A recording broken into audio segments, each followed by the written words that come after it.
Hi there. With only a couple of weeks until Tasmania's next state election, I thought I might as well do another video on how politics have ruined Tassie's transport systems, both public and private.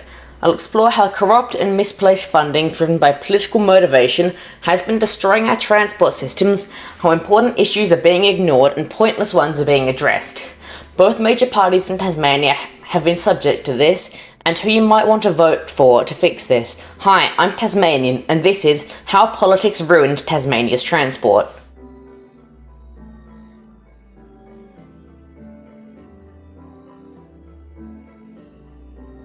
Here's a brief summary of Tasmanian politics at the moment. The two largest parties, Liberal and Labor, together make up a majority of Parliament. Liberals are moderate right, while Labor is moderate left. The third largest party is the Greens, an environmentalist left-wing party. The rest of Parliament are comprised of independents, many of which formerly being members of the Jackie Lambie Network Party, making a total of 35 seats. Tasmania is currently heading to another early election, only a year after the previous one. The largest issue this election is the proposed Macquarie Point Stadium. Both major parties support it, but not the rest of Parliament, and the stadium is in general disliked across the whole state. Tasmania's current transport situation is dire. A severe lack of public transport spending and cuts has led to a rise in congestion and low public transport ridership. Also to be mentioned is that our roads themselves have been deteriorating, often facing long closures and accidents. Our transport networks are under considerable strain and the spending is not coming. Significant investments in our road and rail systems are required to fix this.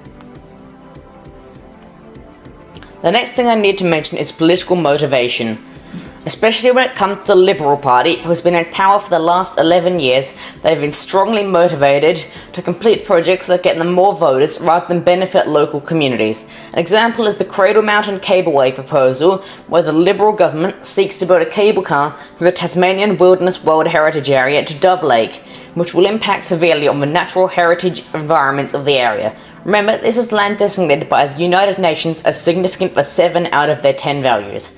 This proposal is not supported by the Friends of Cradle Valley local advocacy group, the Tasmanian Greens, the Bob Brown Foundation, and many other groups. There is already a fast and efficient transport mode to the Cradle Valley in the way of the shuttle bus, which does not currently need replacement.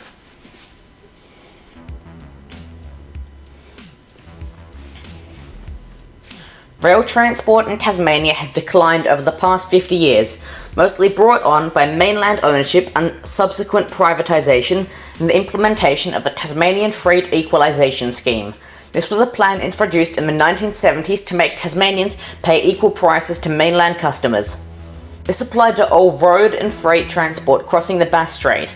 Not accounted for was that all freight crossing the Bass Strait had to enter the port, and the ports of Tasmania's northern seaboard did not have direct rail access at the time, meaning this significantly boosted the trucking industry. Trucks and heavy vehicles have significantly more of an impact on our roads than cars, wearing down our roads far faster. By 2005, only 10% of Tasmanian freight was carried by rail. This has seen a resurgence in recent years with the nationalisation of the rail system and the Tasmanian Freight Rail Revitalisation Program, which has been revitalising the railways and restoring locomotives to help with our freight rail woes. Almost all road investment over the next decade is focused on the Midland and Bass Highways, which are the main arterial roads connecting the northwest coast ports of Port Latter, Burnie, Devonport and East Devonport to Launceston and Hobart. The East Tamar Highway, linking the port of Bell Bay to Launceston, also will receive significant improvements. Multinational trucking giants have taken over the bulk of intercity freight movements in Tasmania, and with the opening of the Brighton multimodal transport hub in Hobart's northern suburbs, this dominance of the Hobart market was secured as rail access to Hobart was removed. In 2014, the suburban railway line into Hobart closed after Toll stopped using its Macquarie Point yards. This has put our state's industries firmly in the hands of the trucking industry, which is entirely private. This creates a situation where most goods travelling into and throughout our state is not regulated by the government, raising costs and increasing cost of living, the very thing the bill was originally meant to stop.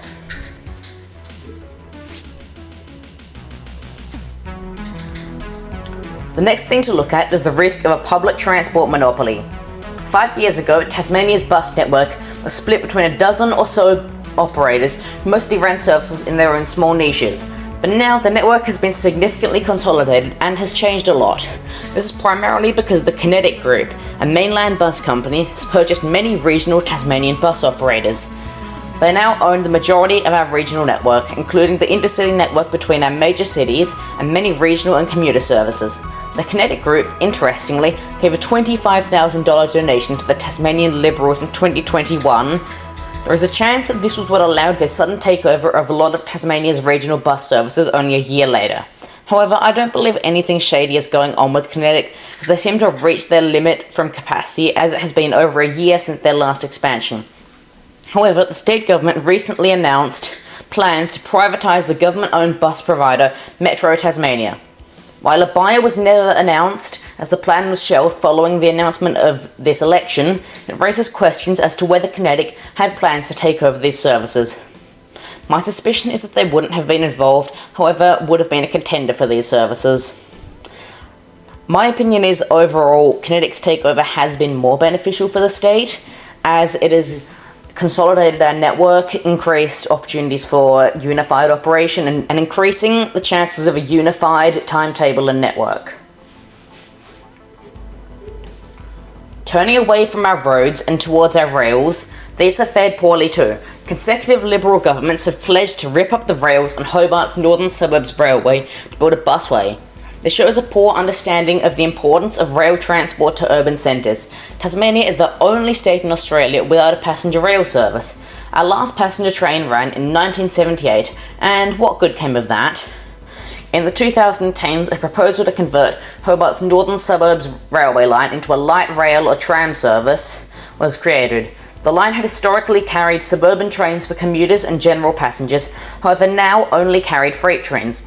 This proposal was spurred on by an announcement from Tasrail that are working on a new multimodal transport hub in Brighton, involving the final closure of Hobart's suburban railway line. Various proposals for the River Line Light Rail were submitted until finally the suburban railway closed permanently in winter of 2014, with no solution forthcoming. The line has been left to rot ever since, and despite various proposals, no rail returned to the corridor until 2023, when the Tasmanian Transport Museum commenced heritage rail operation over 1 kilometre of the line. However, this is not public transport, so no actual solutions have been implemented thus far. The Tasmanian Liberals back a busway down the corridor, which consists of dedicated bus lanes and stations between Glenorchy and Newtown, with buses forced onto roads for the remainder of their journeys. This will likely lead to minimal time savings and an increase in congestion on the Brooker Avenue. Meanwhile, Labor has not made any definitive statements on the project, however they have criticised the Liberal government's inability to deliver the light rail. And the Greens are strongly in support of a light rail transit line down the corridor. Their plan would see a dedicated light rail service between Granton and Hobart CBD, running along the entirety of the suburban railway line on the south shore of the Derwent, as well as some street running in Hobart City Centre between Macquarie Point and Mawson Place. This would serve the major commercial and residential hubs of Hobart's West Shore and would have plenty of potential for transit-oriented developments. However, as the Greens are unlikely to form government, it seems as if that might be a while off. If you're wanting to know who to vote for this election, if you want our transport to be improved, I'd suggest voting for a community independent or a Greens candidate. The Nationals don't have a public transport policy, and both Liberal and Labor back $1 billion stadium and destructive industries in our salmon and forestry areas.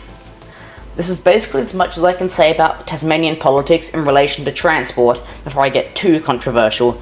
I'm sure this will make more than enough people angry at me, especially the last bit. Thank you very much for watching this video, and I will see you next time on Tasmanian.